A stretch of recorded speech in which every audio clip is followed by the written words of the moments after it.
Good morning, Atlas. Time to wake up. I'm awake. Agent Atlas Shepard has spent years of her life hunting the artificial intelligence known as Harlan. Originally engineered to advance humanity, he instead nearly ended it. If you really want to try to capture Harlan, you need me on that mission. Mayday! We are under attack!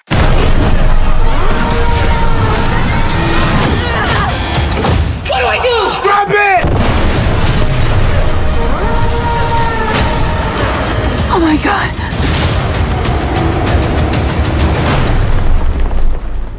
Okay, this is out of control. This planet is unstable and inhospitable.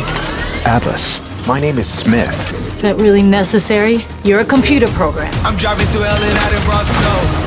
No, I'm not. No? What are you then? I am a computer program named Smith. No one likes a smartass Smith. We don't have much time. Harlan's planning an attack. Atlas, my primary protocol is to keep you alive. Same! I don't need your help. I don't trust any AI. Smith! Okay, this is out of control. Atlas, this won't work if you don't trust me. Okay. Let's do this. You everything I know about it. Know about it, know about it, know about it, know. This is what it feels like to be you. This is what it feels like to be us. It's beautiful. Everything I know about it. Know about it, know about it, know about it. Don't worry. We are simply the better versions of you. If we don't stop Harlan, all life on Earth is doomed. You everything I know about it. Shit. You're in my head and the only thing you learn how to do is curse? I'm an adaptive learner.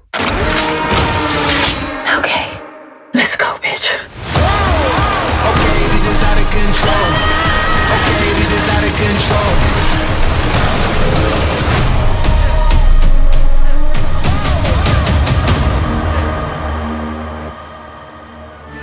Boom, there you go. That was a trailer for Atlas streaming right now on Netflix. It's your boy Kuya P. Nerds Rule the World. Joining me to talk all things J-Lo is my man from the Peach Review, because we're talking about some peaches. I love this J-Lo, John. John Jones, the Peach Review. How are you, John? Great. We're going to talk about this J-Lo space movie. I'm here. Yes, sir. So let's get into it, man. I'm gonna give you all a little brief synopsis, a little bit of the cast. Let me make sure I pull that up right now. And then John and I will give you our thoughts. So Atlas, that's J-Lo's last name in this. She's a scientist. We get a little bit of her story as a kid. Her mom helped develop a lot of these AI humans, if you will, AI robots, but they look very human. And then all of a sudden, the programming gets changed up on one of them. They start to come a little bit of Terminator-esque. I also kind of, gave this a little bit of Terminator vibes, energy is what I felt from it. Simu Liu, our Shang-Chi from Marvel, feels some kind of way. He wants a little bit changed up in his programming. That then leads to AI terrorists. A revolt occurs. And they venture off to some other planet. And now for a couple decades, there's wars between the AI terrorists and here on Earth. J-Lo's character of Atlas grows up, becomes a scientist much like her mother, and is part of the combative force to go against the AIs and human beings. In that mix, we have some cool mechs, Gundam style stuff. If you're all about big robots and all of that, there to help them battle these AI terrorists.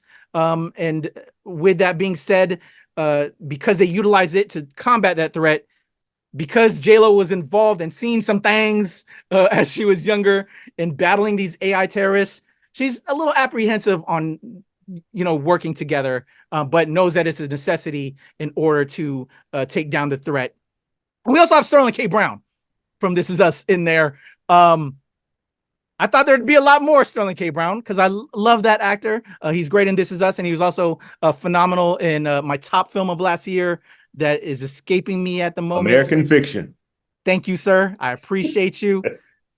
Sterling K. Brown and This Is Us, in American Fiction, and This Is Us, but American Fiction killed it. So I was a little upset. He's not in here too much, but he's in there.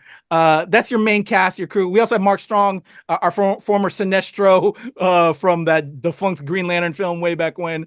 He also plays a bunch of evil Englishmen. Great evil sidebar character actor. They're in there, but the biggest people you're following, and with the biggest behind, well, not really big. Well, my perceptions of behinds have grown since I was a kid. I'm a big J-Lo guy, y'all. I grew up crushing on J-Lo. That was my pass as a husband. Well, as a husband, my wife gave me, that's the one pass I can have. But J-Lo has too many relationships, as we've all have seen over time. But anyway, I'm sidetracking. Alice, Dr. Alice gets into an AI robot. They find out where Simu's hiding out. They go to combat that threat. There's fight scenes galore. There's a really cool space fight scene with the mechs that occurs and goes down. And they're on the way. I think we all know this story. It's straightforward.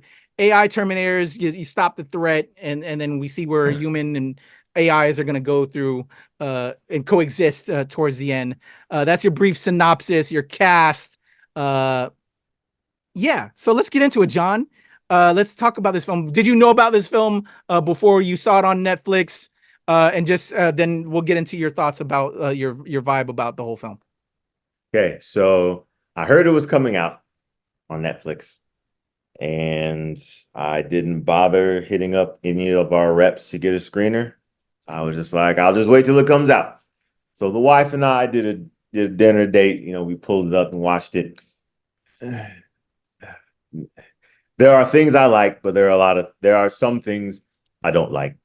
In general, I do feel like the subject of AI is just blown completely out of proportion. I'm not even a fan of AI really online, like statistically. And then when it comes to imagery and stuff, it is heavily biased against minorities and people of color. Identifying images, having the AI builders build images, it always looks one way. I'll give you an example.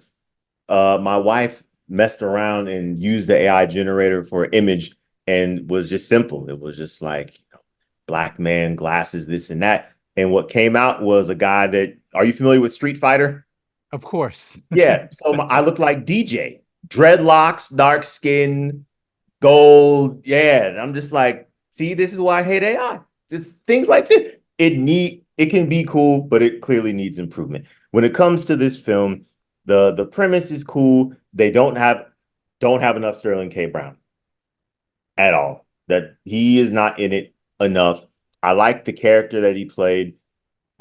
Jennifer Lopez's character, she could have did a better job, but it wasn't the worst, I'd say.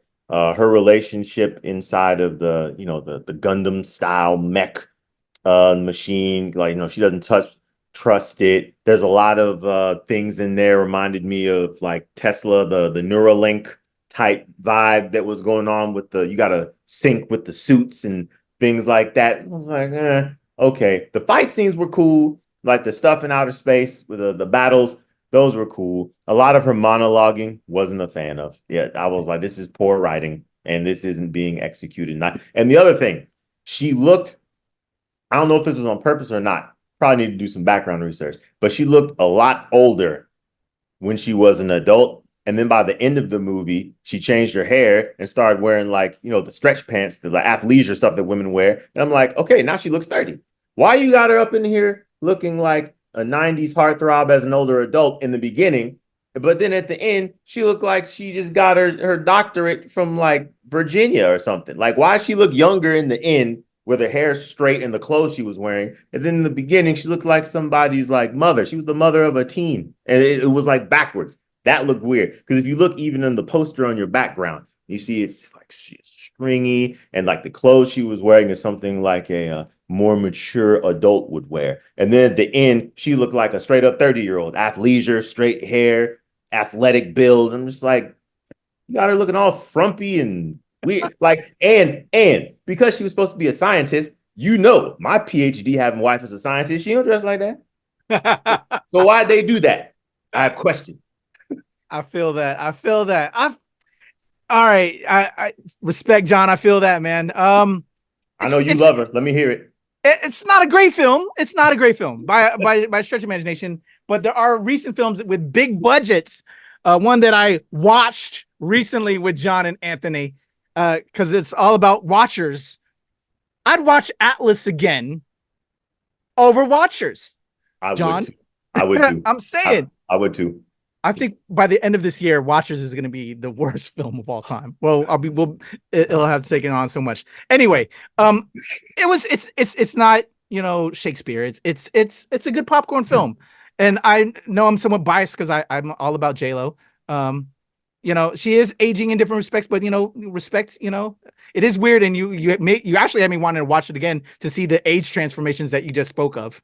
But I thought it was interesting. They didn't really get into the whole speak on subject of AI to what I would like it to be, but also it's a very touchy subject that we as people of color, and then also as a filmmaking creative community, because it's stealing jobs in a lot of different respects. And I also don't want to see Terminators. I'm very respectful to my Siri over here and Google when I make commands to it. I always say thank you, and I don't want it to go off right now because, again, I'm respectful. Skynet, please, I'm a partner with you. Right. But yeah, I thought it was fun. I was doing some other things at the same time watching it, which may not always be the best thing to do. Should put your full attention, especially if you're going to critique a film. But I thought it was serviceable. I have some negatives, actually, which is I'm sure you were thinking, John, Patrick's gonna go like talk glaringly about it. Yeah. But I actually have more negatives I want to talk about than that. You mentioned one. I'm a fan of Sterling K. Brown. This brother just collected a check. No hate on the brother. He collected a check, but why didn't you have my man in there a little bit more? I expected more with that relationship because Sterling K. Brown kind of leads the military and is like J-Lo's boss and responsible for this mech army. Mark Strong also kind of like here in there, but also we think, and it's brought, and you've seen through the trailer, Simu Liu, our Shang-Chi. He'll always be Shang-Chi to me. And then I forgot the show that's in Canada that we used to watch that he was popular in before it came down. Also a great show, by the way. But the brother's barely in it. He's barely the bad guy. And the bad guy who is in it, but also to show love to him, Abraham Popula, he played Casca Odysseus. Oh, yeah. This British brother. Yeah. He's really the main villain in this film, wouldn't you say?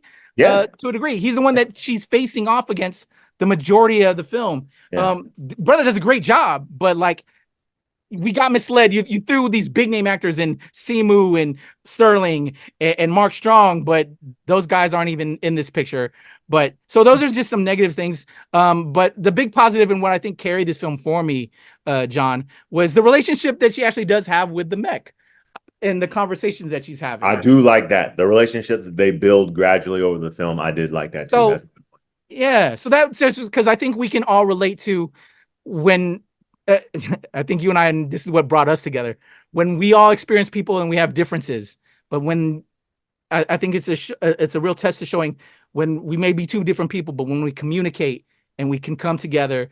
I thought that was done in a very cinematic way, which is, I think a lot of us still aren't taking these lessons in life. No. Is while we may not agree and have different viewpoints on different things, we need to have some conversations and find a happy medium at least and coexist.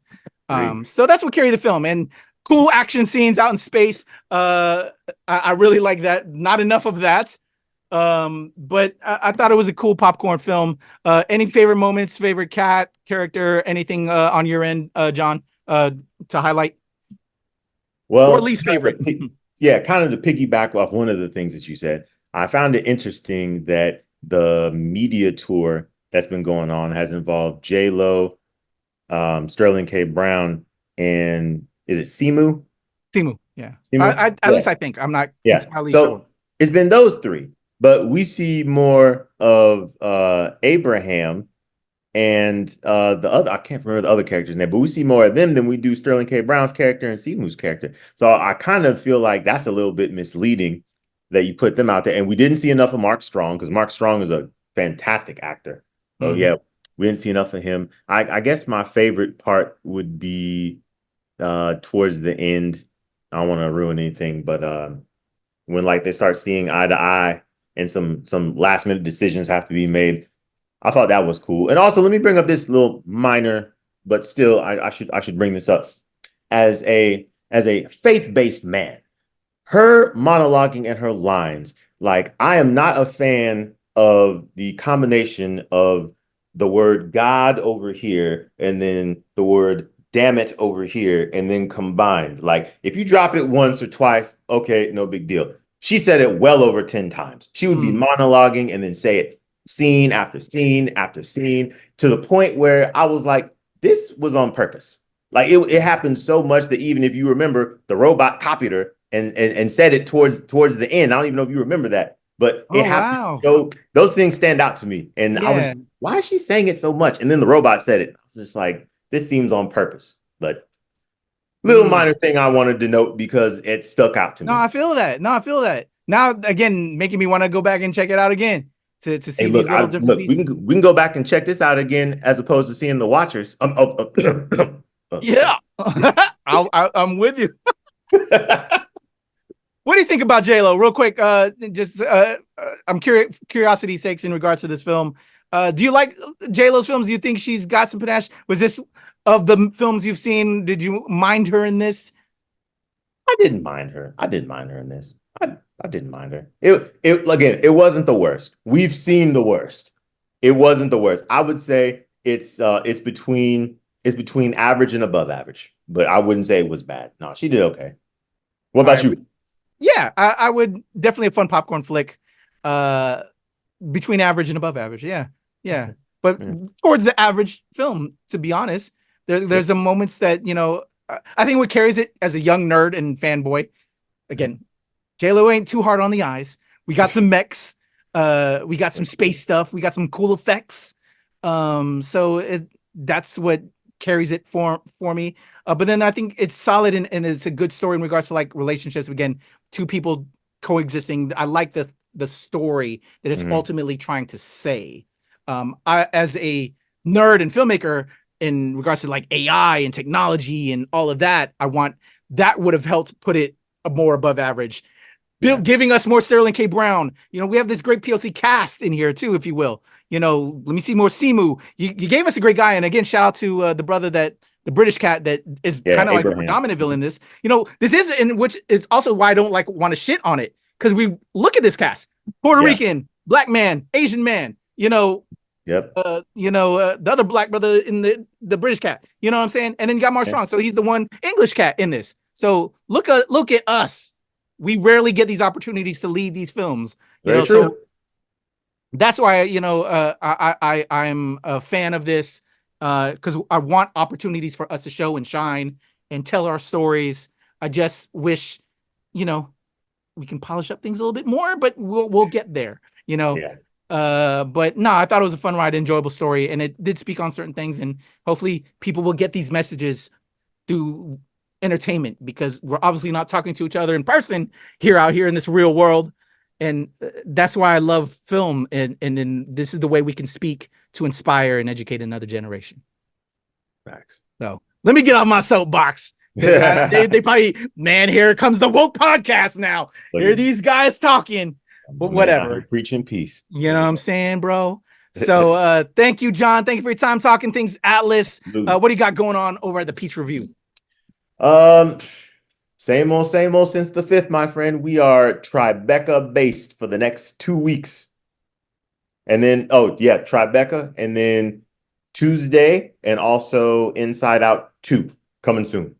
There you go. We'll have more thoughts on those great projects. How can they also follow you, check you out online? Because I want to show all my love to you over there, brother, at the Peach Review. Appreciate that. You can find us at thepeachreview.com and then on social media channels at the Peach Review, spelled just like that. There you go. And it's your boy Kuya P. Nerds rule the world. And as I said earlier, I love me some J-Lo and those peaches. You want to talk about peaches? Hit us up in the comments below. You want to talk about Atlas, J-Lo, and why this tour didn't happen? you know, I kind of wanted the tour to happen. I'm a J-Lo fan, man. But you know, I think the audience has left her in a way. I don't know. It's sad, but she can come out with a banger.